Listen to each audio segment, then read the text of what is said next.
تو کیا بھول گئے؟ قل ان کنتم تحبون اللہ فاتبعونی یحببکم اللہ.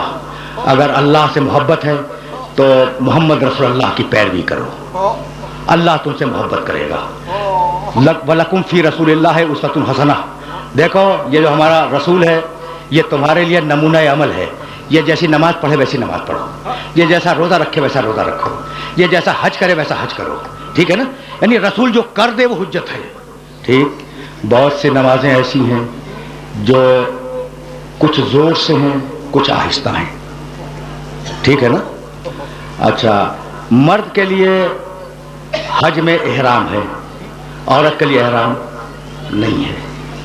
مرد کے لیے سونا پہننا حرام ہے، عورت کے لیے مستحب ہے، زیور کی صورت میں مستحب ہے. تو کتنے فرق ہیں عورت اور مرد کے احکام میں. اور قرآن کہتا ہے کہ محمد رسول اللہ کی پیروی کرو، تو سارے مرد تو پیروی کر لیں گے. کیا عورتوں کے لیے دین ناقص ہے؟ تو جس طریقے سے محمد رسول اللہ مردوں کے لیے نمونے عمل ہے، اسی طریقے سے میرے رسول کی بیٹی عورتوں کے لیے نمونے عمل ہے. سمجھ رہے ہو بات کو؟ جس طریقے سے میرا نبی مردوں کے لیے نمونے عمل ہے، اسی طریقے سے میرے نبی کی بیٹی عورتوں کے لیے نمونے عمل ہے. تو اب مجھے کہنے کی اجازت دینا کہ رسول ہی کے زمانے میں رسالت کا ایک رخ سیدہ انجام دے رہی ہے، ہدایت کا ایک رخ سیدہ انجام دے رہی ہے. رسول مردوں کو اپنا اسوہ بتلا رہے ہیں، اپنا عمل بتلا رہے ہیں. سیدہ رسول کے نیابت میں عورتوں کو اپنا نمونہ عمل بتلا رہی ہے. تو یہ جو رسول بیٹی کو دیکھ کر کھڑے ہو جاتے تھے تو یہ کوئی باپ کی محبت نہیں تھی، بلکہ ایک ہادی دوسرے ہادی کا احترام کرتا تھا. تقریر اس مرحلے پر اختتام پذیر ہوئی اور اب اس سے زیادہ زحمت نہیں دوں گا، لیکن جہاں لے آیا ہوں وہاں تم سے ایک سوال ضرور کروں گا. یہ کون ہے جو نیابت رسول میں عورتوں کے لیے فریضہ ہدایت کو انجام دیتی ہے؟ یہ بیٹی کون ہے جو رسول کے لیے رحمت ہے؟ بھائی یہی تو صورتحال ہے نا. اچھا، یہ ہے کون؟ سیدۃ نساء العالمین، عالمین کی عورتوں کے سردار ہے. کیا کمال کی بات ہے. میرے نبی نے کیا مستحکم جملہ فرمایا ہے. 3 طریقوں سے یہ روایت آئی ہے میرے نبی سے. انہا سیدۃ نساء العالمین، یہ عالمین کی عورتوں کے سردار ہیں. انہا سیدۃ نساء الجنہ، یہ جنت کی عورتوں کے سردار ہیں. انہا سیدۃ اہل الجنہ، یہ جنت والوں کی سردار ہیں. تو وہ بیٹی جو اپنے باپ کے لیے رحمت ہو، جنت کی عورتوں کی سردار ہو، جنت والوں کی ملکہ ہو، رسول جس کو دیکھ کے کھڑے ہو جایا کریں. بتلاؤ کہ رسول کے انتقال کے بعد اس بیٹی پہ ایسی کون سی مصیبت آئی؟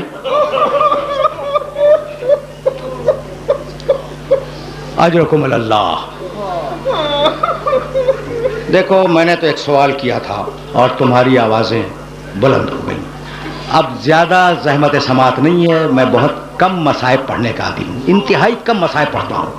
لیکن ایک جملہ سننا.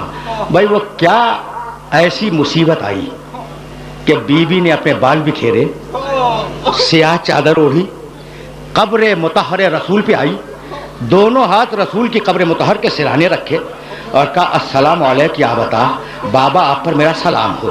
اور یہ کہہ کے وہ شعر پڑھا صبت علیہ مصائب لو انہا،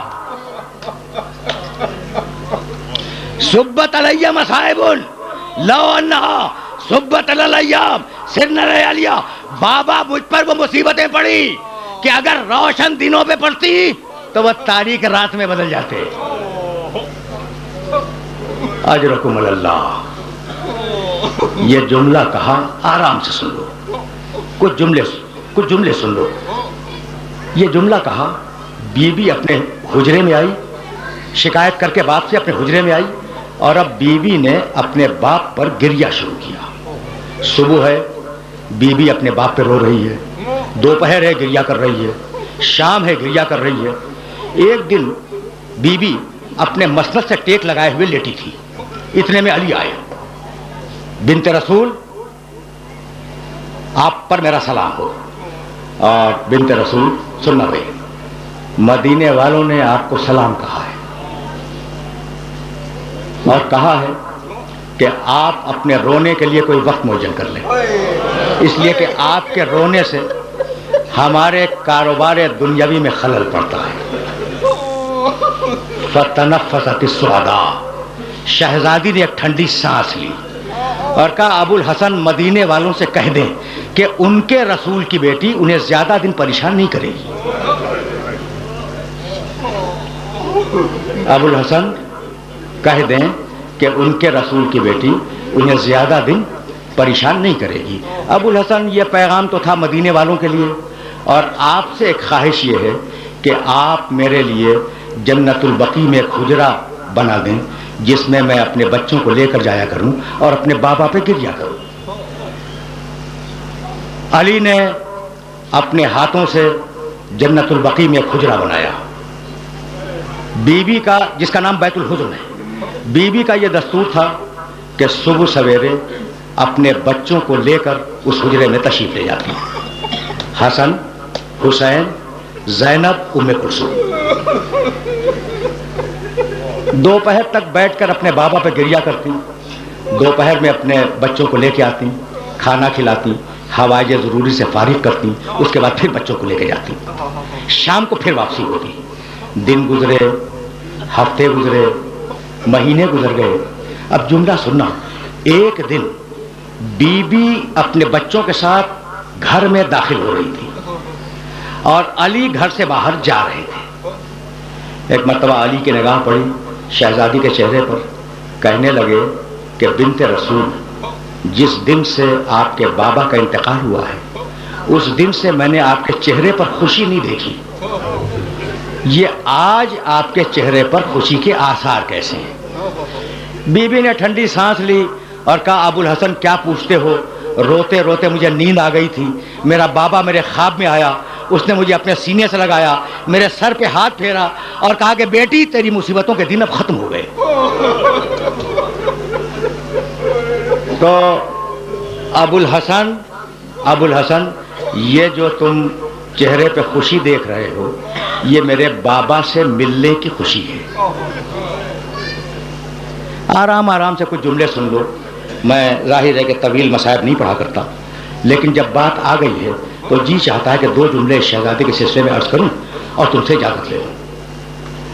یہ کہہ کر بی بی حجرے میں داخل ہوئی اور یہ کہتی ہوئی داخل ہوئی کہ ابو الحسن میری خواہش یہ ہے کہ آج آپ میرے پاس بیٹھ جائیں تاکہ میں وصیتیں کر سکوں۔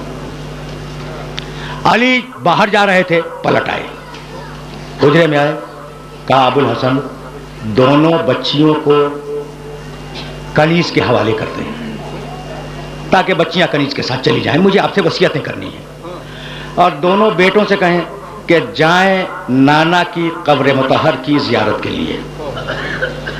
بچیاں گئیں کنیز کے پاس، حسن و حسین گئے نانا کی قبر کی زیارت کے لیے۔ شہزادی نے کہا ابو الحسن دروازے کو بند کر دیں۔ علی نے دروازہ بند کیا، آ کر شہزادی کے پاس بیٹھ گئے، کہا بنت رسول اپنی وصیتیں بیان کریں۔ کہا ابو الحسن میری پہلی وصیت تو یہ ہے کہ اگر میری خدمت میں کوئی تقصیر ہو گئی ہو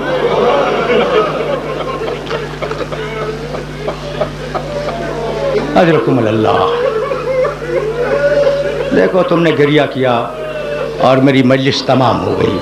ابو الحسن اگر میری خدمت میں کوئی تقصیر ہو گئی ہو تو آپ قیامت کے دن کوئی مواخذہ نہ کیجیے گا، یہی معاف کر دیں۔ کہا نہیں بی بی تم سے آج تک کوئی تقصیر نہیں ہوئی۔ کہا ابو الحسن میری دوسری وصیت یہ ہے کہ میرے مرنے کے بعد میرے چھوٹے چھوٹے بچے یتیم ہوں گے، اگر ان سے کوئی لغزش ہو جائے تو ان سے ڈانٹ کے بات نہ کیجیے گا۔ علی کانپنے لگے، کہا بنت رسول تمہارے بچے صاحبان تطہیر ہیں، ان سے کسی غلطی کا امکان نہیں ہے۔ کہا ابو الحسن میری تیسری وصیت یہ ہے کہ میرا جنازہ رات کی تاریکی میں اٹھایا جائے اور میرے دشمنوں کو میرے جنازے میں شرکت کی اجازت نہ دی جائے۔ اور ابو الحسن میری چوتھی اور آخری وصیت یہ ہے کہ میرے دفن کرنے کے بعد مجھے بھول نہ جانا، کبھی کبھی میری قبر پر سلام کے لیے آتے رہنا۔ اجرکم اللہ۔